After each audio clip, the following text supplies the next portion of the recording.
Hello, magandang araw po muli sa inyo lahat. Nandito na naman po tayo nagbabalik sa isang bidyong may kabuluhan at may kwenta. Iba na intro ngayon ah. Araw-araw iba. Utang ina ka. What the fuck is real man? Anyway, going back to the issue, no? Bato de la Rosa na biktima ng AI. Eto po, tingnan nyo, verified ano to ni Bato. Ayan o. Ayan o. 900 followers, so blue badge pa nga, 900k. So, ito po yung isa sa mga post niya, mga kaibigan. Doon na lang tayo sa dito na lang tayo sa kanyang mismong page pumunta, no? Hindi pa nadi-delete eh. Ito, tingnan nyo. Ito. Ay, wala na. Wala na ba? Ito. Ayan na, 15 hours ago, no? Mabuti pa ang mga bata. Ayan.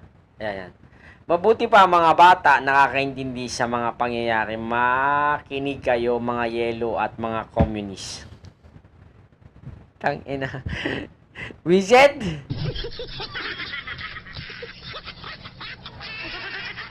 Tangina, naniwala siya sa no? Tignan nyo. Tignan natin yung sinasabi. Tignan nyo. Excuse me, pwede ba kitang matanong? Yes po. Pabor ka ba sa impeachment ni VP Sara? No. Bakit? Because it is obviously politically motivated. I mean, maraming may confidential funds sa gobyerno, iba nga billions pa. But why single out the VP? They want justice, but their justice is selective. If these politicians are really serious in cleaning up the government, then investigate all at isama na nila mga sarili nila.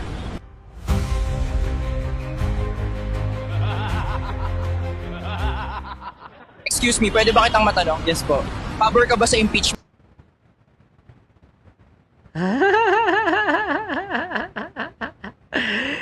AI ang puta!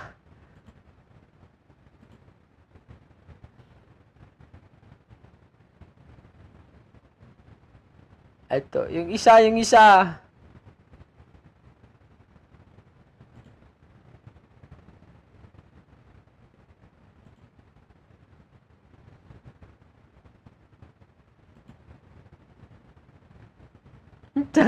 Inang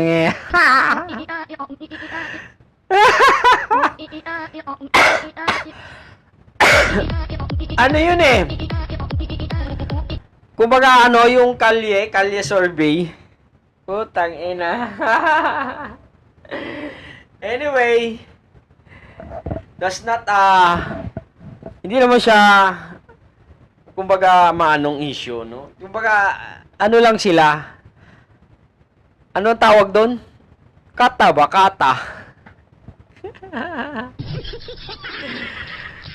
Ay nako, Bato de la Rosa, anong ginagawa mo, Sayang lang yung mga boto sa'yo. Sino bang gunggong kasi bumoto sa'yo? Gago! Yun lang hanggang sa muli, magandang araw po muli. Gago!